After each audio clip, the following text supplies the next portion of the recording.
I know that a lot of people don't know what we do, but in summary, what we do is we're all about prosperity for Africans in Australia. So I'm the founder of SynSkills, and as you can see, we are focused on championing African cause here in Australia through tech education. And I have my beautiful wife, our partner. Thank you. All right. Good morning, everyone. Pastor, thank you so much for the opportunity. I think it's a really big privilege to be able to just share our experience. In no way are we, trying to say that what anyone is doing is not correct or incorrect. It's just to share experience. Knowledge shared is power multiplied. That's our mantra. And like Noah said, Pastor, we oftentimes present very professionally when we do things like this. So I would just call him Noah. And my name is Taya as well. I'm the co-founder of SynSkills, who's actually its first investor in the company, so which is good. And I know that a lot of people don't know what we do, but in summary, what we do is we're all about prosperity for Africans in Australia. When I came into this country, what I was fed was that Africans only do a type of job or a certain type of career. That's what they do. And that narrative kind of really affected me because I thought, is that possibly the only thing that we can do? Are there more opportunities? So for us, it's really about the awareness for Africans, for Nigerians to know that they can genuinely thrive in a career. They can be in a career that gives them the time to have family time, a career that allows them to look after their health, most importantly. And a couple of that we'll be sharing, today. But for us, the summary is prosperity of Africans, and we want everyone to thrive. Absolutely. And, as Pastor has clearly said, it is not all about just coming to this country and focusing on the academic part. There are a lot of things that we must do to prosper. First is to even understand the system. How does this country run? What are the processes? What are the rules? What are the opportunities that exist that we can tap in? So we see a lot of stories in our privileged position to talk to so many people in running the company. So when we generate leads, we talk to them and they share experiences, they share their challenges with us. And you see a lot of deep pain, deep sorrow because of the type of job or situation that people do. And going back to Sunday school today, you want to learn from people's mistakes.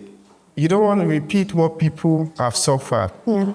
And the Bible even says that if you do learn from people's mistakes, you are a wise man or a wise woman, right? So we're going to be sharing aggregation of so many experiences that we have learned from, through the work that we do. So first, we will start from sharing the title of what we want to talk about, which is embracing change. Now, I want us to reflect on what change means to you. The mere fact that you're here in Australia, with the exception of the children, I think majority of us migrated from Nigeria or, Africa, basically. And that is change in itself. Do we agree?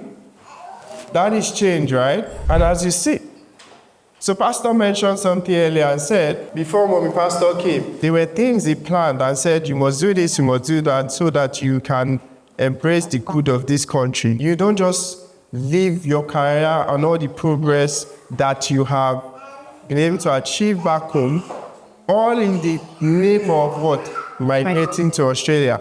And the first issue we want to talk about is the fact that a lot of people, when you come to this country, there's a restart process for you.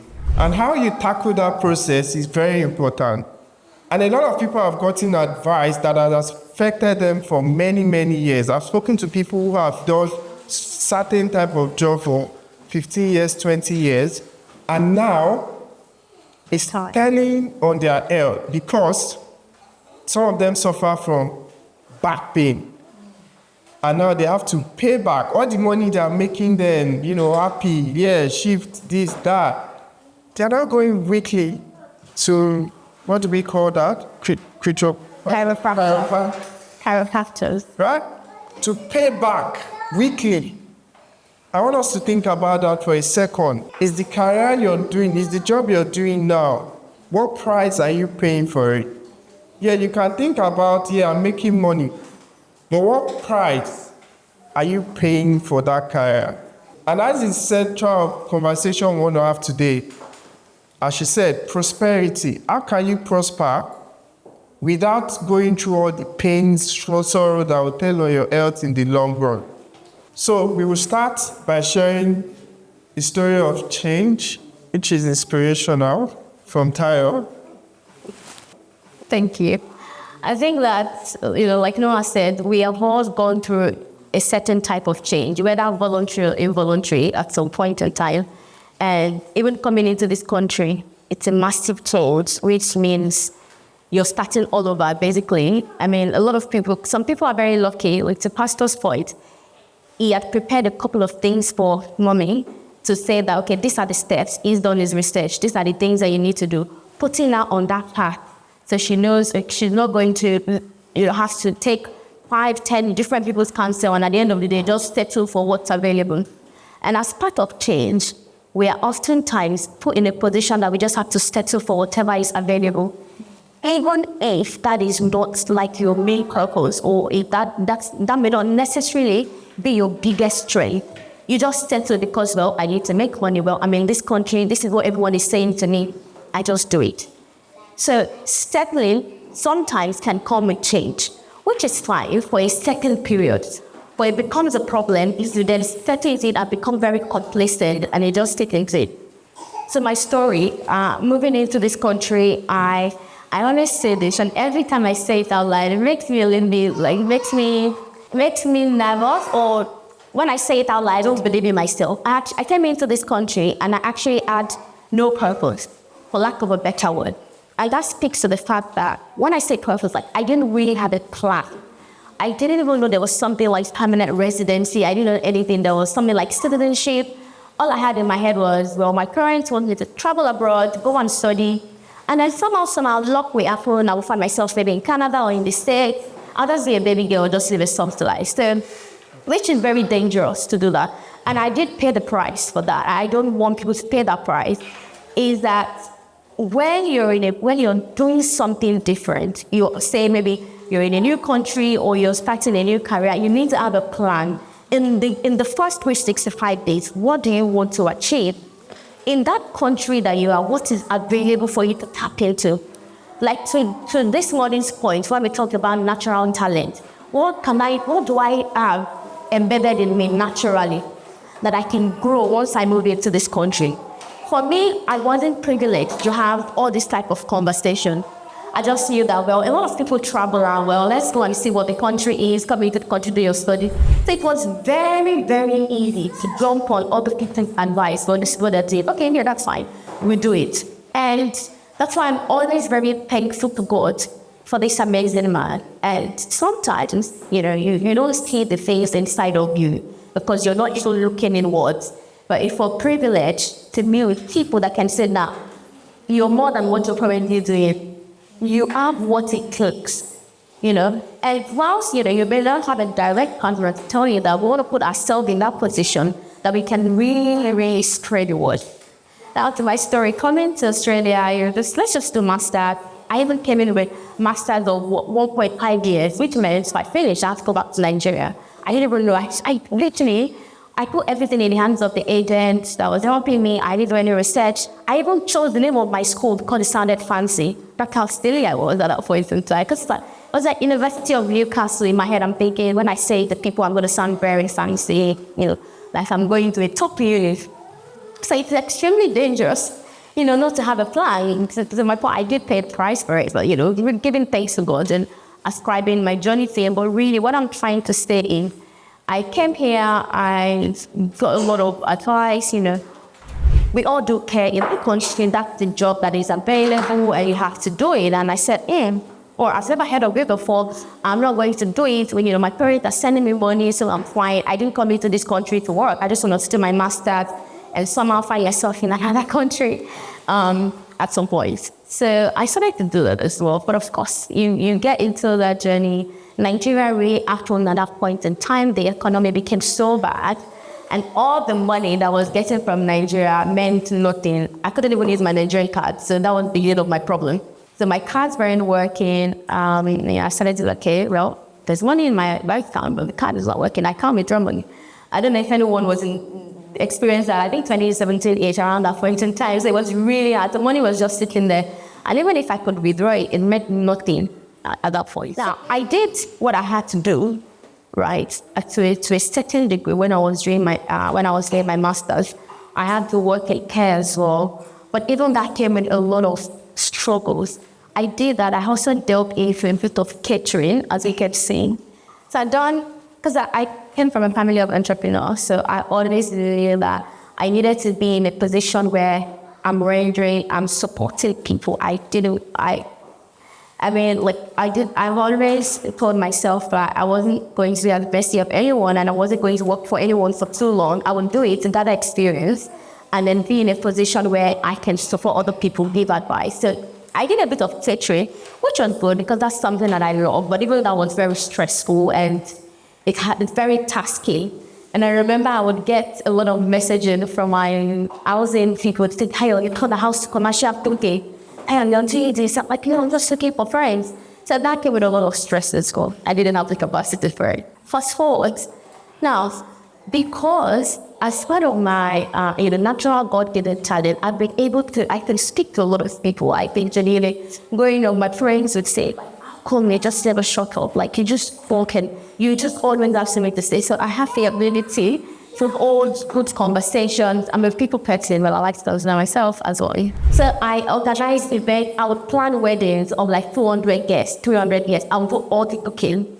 Like, I'll be the medical and have support. Like, people just come in and chop in the audience. So I did all of these things as well on that journey. Now, it got very interesting, right? Not even particularly when I met him with my friends, but it started to just look at my journey, like, okay, after every time I came from church, I'd be rushing, like, and sometimes I'd be eating my food, running into the car, because I have a 2 p.m., 1:30, 2 p.m. shift catch. So for A, that was, like, very daunting to stay, like, you cannot even peacefully eat for the Sunday afternoon, like, in Nigeria, Sunday afternoon is the time when you relax and just spend time with family. It didn't want that for me, and he would tell me, like, you can do something else. And I'm like, no, this is what we're doing in this country. But it's really no one is sort of angry. I don't have experience in this country, so they won't get me any job. Like, I studied commercial accounting. No one is going to give me a job. Then so I was thinking, perhaps we'll start an internship. I said, well, I don't think I like accounting. He said, actually, I think that you can pivot to tech. And I was like, what? No, why? Just like every other person, when we hear tech, what comes to mind? Coding. I think a lot of people, it's coding, you're going to write programming languages. And for me, at that point in time, I was like, no, I'm not. I'm really happy. I'm making a lot of money. That was my crazy. And then we did the math. It said, how many hours do you need to put in to make this bracket of money? Now, let's go back to the other side. Let me calculate the hours that you would have to put in to make even more than what you currently do in 3 jobs. And instantly, that made sense. It didn't make a lot of sense, but it kind of made sense because I'm all about the figures. So I did that. And for someone who has done a lot of things and done catering, done care, and now, pivot to tech, I feel like my journey, I always, ascribe it to God and this amazing man here, because if I hadn't been in a position where someone could bring me back to my actual potential, perhaps sooner, I've been in a privileged position to succeed from not people to get to secure jobs, to bring back their family, to reset their family, to therefore because they now have time to live with their family. What's the crux of my story is that in you not wanting to tap into your full potential, remember that being expecting someone, because you may have to be in a position where you need to impact or ignite someone, but because you haven't kick-started your own fire, you can't spread onto others. And as Christians, we want to live a life of impact. This morning's Bible study says, what do we want to be remembered for? when people tell your story, do I just want to be known as the girl that wears colorful things, or do I want to be known as someone that upheld Christ and lived, a life of impact? So it's something that it's a thought-provoking conversation, because in all of these things, I've had to make different changes at every point in my life, and I had to do different things. Was it difficult? Absolutely. But did I achieve what I needed to achieve? Of course, I'm still achieving. But that's to say that change doesn't come easy as well. And that's one of the things I want to touch on today, the ability to embrace it. Absolutely. Thank you for sharing. So Taya just shared a journey, just a little bit on that. I'd also want us to really circle back into what we're talking about, embracing change. What does that mean to us? It means chasing new opportunity, embracing new challenges, tuning to the time that you're in, to the system that you're in. For example, there was one 2 weeks ago, I think a couple of weeks ago, I should say, I was just looking through our community Facebook where we live. And then somebody was saying that he needed a help to look after 2 snakes and 2 cats. 2 cats. And I was just really baffled by the message. Why? Why do you need help to look after 2 snakes and 2 cats? Someone to babysit. How many of us have snake or cat here? Respect. As pet? No, nobody, right? We're laughing. Yeah, I was shocked as well. And the shocking thing was the fact that when I look at the comment, the responses, there were a lot of help who were willing to look after us. I found it strange that there will be somebody looking for that type of service, What am I saying in essence? It's the fact that when you are in a new system, and I believe this is still a new system, even if you are a couple of years in, but there are still things to learn. The first thing is to learn. You must always try to learn. What are the opportunities? How does this system work? How does money work here? Right? So that you don't just labor in vain and be chasing the wrong thing and not be able to evaluate the type of advice and information that you get. Yeah. Remember, we talked about the fact that as Christians, you must fulfill purpose. It is so important because when you're fulfilling purpose, it cascades down to a lot of people. Think about the kind of people you support today. Your family, your extended family, some friends, even here and back home. That is why you must fulfill purpose as Christian, so you can spread yourself and be happy as well. So we're going to talk about career. Like, does the job you do today allow you as Christian to fulfill purpose? And what do I mean by that? There's some job that you do and they take you away from God. There's some people, they can't go to church on Sunday because when they do the math, double pay, right? Yeah, double pay. Yeah, double pay.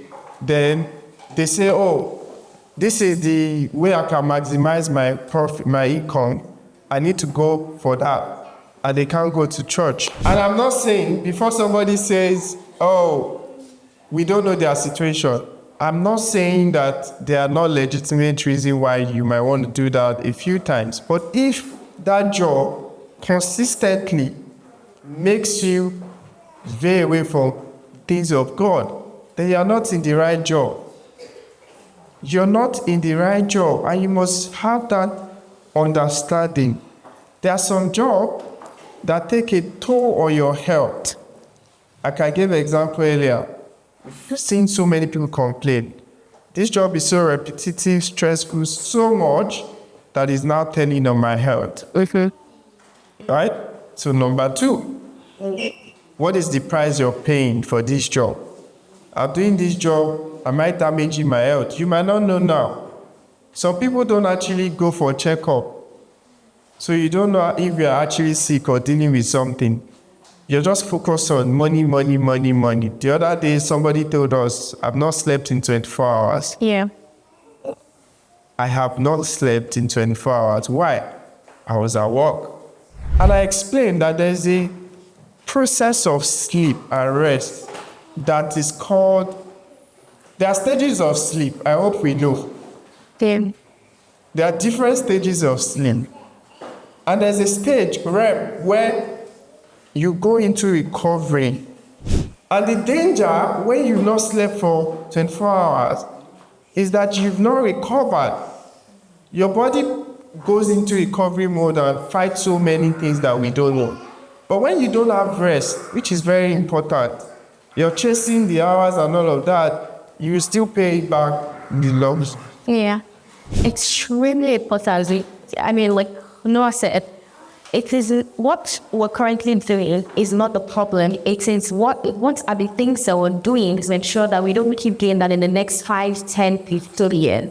So, I mean, we're in this country, my own story, I had to do what I needed to do at that point in time. But the danger is being complacent. It's just, well, you know, I reckon $50. That's fine, that's okay. You know, you think that that's like the highest that you can get. But that's not true. That is not true. There are careers where you only have to work 5 days a week. Some days, depends on the type of project that you're working on.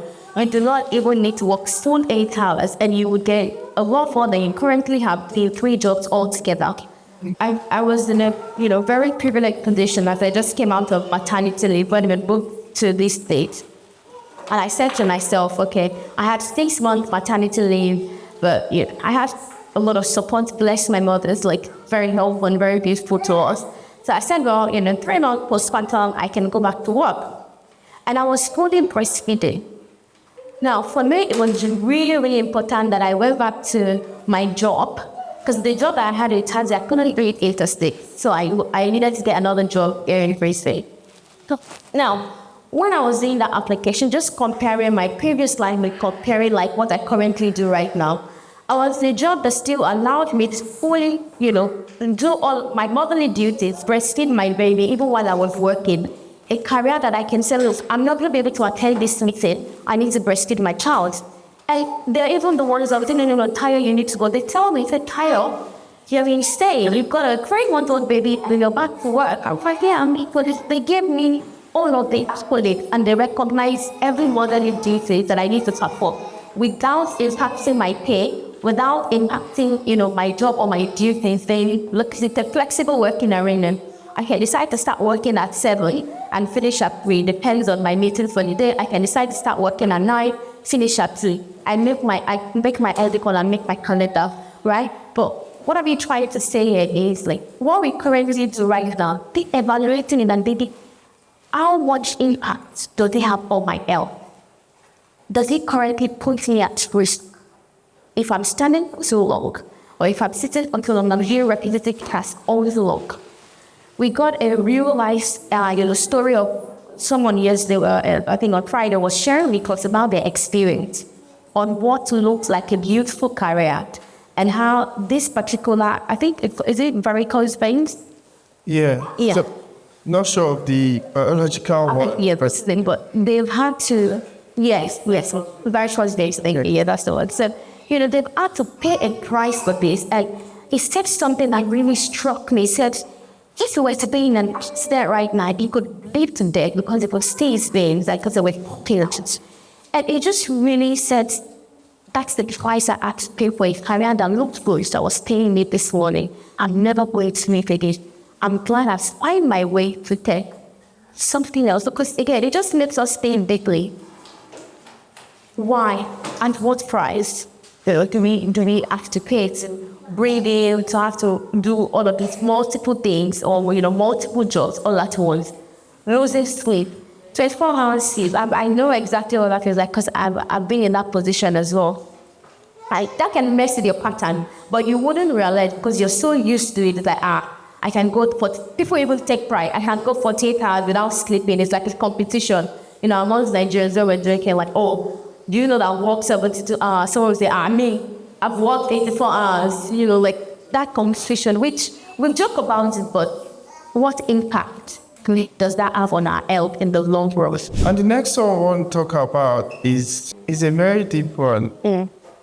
Because yesterday I was talking to somebody and he said, I have to run through the laundry to escape my children to go to work.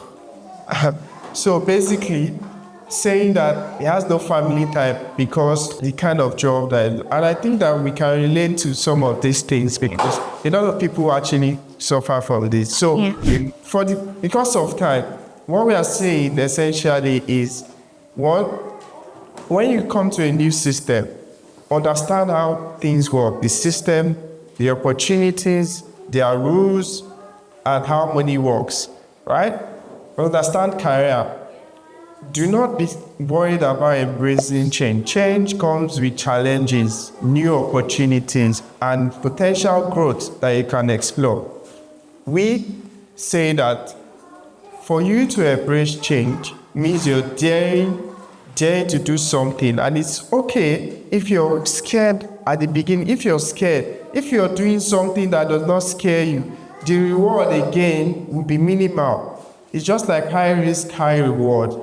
As long as it's calculated, and it's fine. We want you to prosper. And some of the opportunities that you can explore that we know and we're expert in are opportunities in tech, where you can definitely make that money you want, 6-figure salary. Have flexibility, freedom in what you do and how you spend your time. And you can also do work that matter without killing your health. That is very important because at the end of the day, when you are 50, 60, 70, 80, etc., you want to be able to have good health to enjoy all what you've worked for. Yeah, back home, some people feel like children are my retirement plan. Maybe you need to know and reevaluate that when you're here, they are not your retirement plan. The way this system is designed is not for your children to be your retirement plan. So you train them, you help them grow and everything, but you must also have plan for your life. And you don't want to be dumping care home, later on in your life. So basically you want to prosper and fulfill. So because of time, there are opportunities you can leverage in tech. You can take. You don't have to restart and discard all your experience. There are roles that you can explore and still carry over some of the experience you have. Learn new things and you can try. We have many, many people who are now thriving in tech and it's work that we're proud of, immensely proud of, as you say. Yeah. So Taya will talk about some of these roles very quickly that you can explore. Yes, thank you. So basically, if you're looking for, a career that affords you the opportunity, one, to spend time with your family, when I say time, quality time, right? Because that's very important in this country. We don't want to leave our children to the streets. If you don't train them, someone's going to train them out there. If you're looking for a career that affords you that sort of flexibility, a career that affords you 6 figures, a career that ensures that you're able to look after your health, you can do your school runs, your children runs, you can do all your appointments without, looking over your shoulder or without losing money. Then we're talking about roles like, business analyst, for example, project manager, scrum master, or product owner. For us right now, I'll try and explain them in layman's terms, but for us right now, we're focused on business analyst, which is what I do for work in a bank right now, and scrum master and product owner, so you can support you that. Now, when we think about business analyst, for example, they're really the powerhouse. It's simple thing. The business analyst of Kinto, all you need to come with is your communication skills, like, we all speak well, we all speak English very well, the glory of God, which is beautiful, your analytical skills, and what you do is say 4 things. You help organizations reach efficiency. So, you may be in a position, let's say, for example, someone wants to build a website, or maybe even just a website. They may have a restaurant, right? You want to build a website. What would a business analyst do for you in that case? they would come to you and ask you, okay, what are the requirements? What do you need? What do you want to see on this website? They will then transfer it to the people that write the coding. They're very popular, that we all know them, like the programmer. So someone ensures that they collect the information. Maybe Sister Abigail wants to use the website. Now go to and say, look, what do you need on that website? What sort of food do you say? Are we talking about African cuisine? Are we talking about continental dishes? They get all those details. Oh, you want this place to look fair. You want people to not, sign up to buy food on that application. They can check out as a guest. Simple things like that is what a business analyst will do to ensure that the guys that write the code, they build what Sister Abigail really, really wants. So they are the one that get that. So when they say someone is like a mediator, between two people, someone that bridges a gap to ensure that, we are doing the right thing. So it's very, very similar to where you have mediators, people that just ensure that you're doing what you need to do, which is a very interesting role. You don't need to learn how to code. I know that we said that a lot of time, but you do not need to know coding to be in tech.